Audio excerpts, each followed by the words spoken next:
This year alone, under President Trump's administration, we've had over 4,000 child victims identified and found.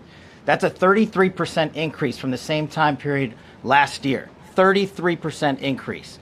We've had a seizure of 1,500 kilograms of fentanyl up to this date. That is a 25% increase since the same time period last year.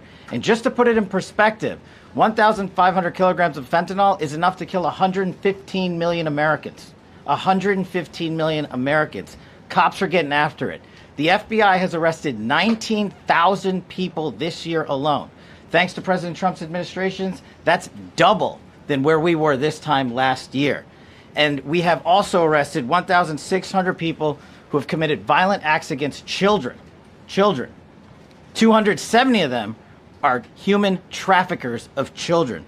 Mr. President, this is what happens when you have great leadership at the Attorney General with Pam Bondi, your administration's priority of protecting the homeland and protecting American citizens and protecting our children, and the murder rates are plummeting. We are now able to report that the murder rate is on track to be the lowest in U.S. history, in modern recorded U.S. history, thanks to this team behind me and President Trump's priorities.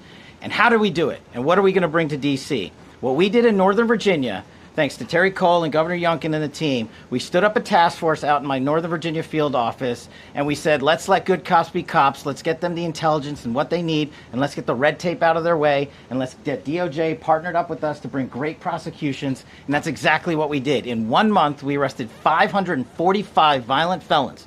545 in the state of Virginia, thanks to Governor Youngkin's partnership.